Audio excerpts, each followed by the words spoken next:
Episode 9 घाव जो दिखते नहीं। कुछ घाव खून नहीं बहाते, लेकिन पूरी उम्र दर्द देते हैं। और उस दिन मुझे समझ आया, अनन्या सिर्फ मरी नहीं थी, वह हम सबके अंदर जिंदा रह गई थी। एपिसोड 9 कहानी शुरू। एम्बुलेंस के अंदर सफेद लाइट मेरी आंखों में चुभ रही थी। कंधे का दर्द तेज था, लेकिन उससे ज्यादा दिल भारी था। आरोही, मेरी तरफ देखो। कबीर की आवाज कांप रही थी। मैंने उसकी तरफ देखा। उसकी आंखों में प्यार नहीं था, अपराध बोध था। डॉक्टर बोले, जख्म गहरा नहीं है। वक्त पर आ गए।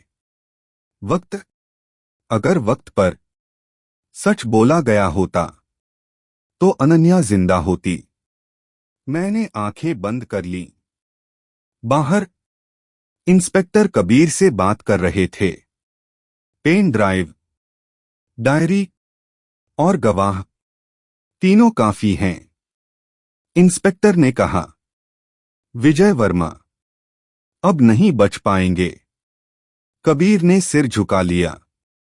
वह मेरे पिता हैं, उसने कहा, लेकिन वह एक अपराधी भी हैं। इंस्पेक्टर ने जवाब दिया। उसी रात जब सब सो रहे थे, मैंने उसे फिर देखा। अनन्या खिड़की के पास खड़ी थी। अब डरावनी नहीं थी, अब शांत थी। दर्द अभी रहेगा, उसने कहा, लेकिन अब यह दर्द तुम्हें तोड़ेगा नहीं। क्या तुम जा रही हो? मैंने पूछा। उसने सिर हिलाया। अब मेरी कहानी तुम्हारी आवाज में जिएगी।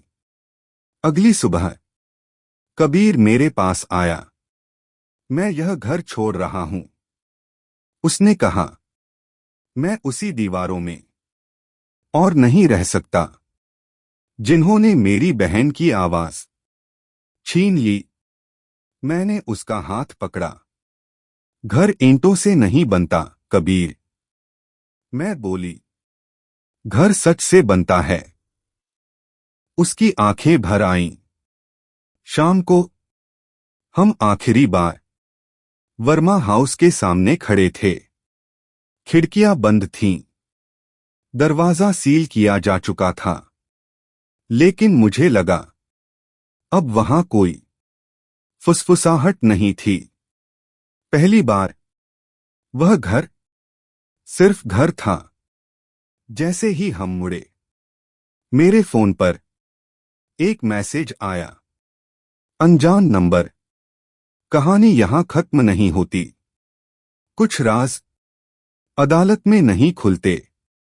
मैंने कबीर की तरफ देखा और समझ गई, यह लड़ाई अदालत की नहीं थी, यह लड़ाई यादों की थी। एपिसोड 10 जिस घर से सच बाहर आया। कुछ कहानियां तालियां पाने के लिए नहीं होती, कुछ कहानियां इसलिए होती हैं ताकि कोई और चुप न रहे। और यह कहानी उन्हीं में से एक थी। एपिसोड 10 कहानी शुरू। सुबह की धूप मेरे कमरे की खिड़की से अंदर आ रही थी। आज कई दिनों बाद मुझे डर नहीं लगा। फोन पर वही अनजान नंबर का मैसेज अब भी था। कुछ राज अदालत में नहीं खुलते, मैं जानती थी। कुछ सच कागजों पर नहीं, आवाजों में जिंदा रहते हैं। केस चल रहा था। विजय वर्मा जेल में थे, रघु काका हिरासत में। कानून अपना काम कर रहा था, लेकिन समाज अब भी फुसफुसा रहा था। लड़की ने बदनामी फैलाई, घर की इज्जत मिट्टी में मिला दी। मैंने टीवी बंद कर दिया। यही वह शोर था जिसने अनन्या को मारा था। कबीर मेरे सामने बैठा था। मैं हर रात उस दिन के बारे में सोचता हूं। उसने कहा, अगर मैंने आवाज उठाई होती। मैंने उसकी बात बीच में रोकी। अगर मैं आज चुप रहूंगी, मैं बोली, तो अनन्या फिर मरेगी। कबीर ने मेरी तरफ देखा। पहली बार डर के बिना। मैंने लैपटॉप खोला, माइक लगाया, रिकॉर्डिंग शुरू की। मेरा नाम आरोही है। मैंने कहा, और यह कहानी एक लड़की की है जिसका नाम कभी लिखा ही नहीं गया। मेरी आवाज कांप नहीं रही थी। मैंने सब बताया। घर, डायरी, वीडियो और वह चुप्पी जो अपराध बन गई थी। वीडियो वायरल हुआ। हजारों कमेंट्स। मेरे साथ भी ऐसा हुआ। मैं डरती रही। आज पहली बार मुझे हिम्मत मिली। मैं रो पड़ी। यह रोना दर्द का नहीं था। यह रोना हल्कापन था। उसी रात मैंने उसे आखिरी बार देखा। अनन्या आईने में खड़ी थी।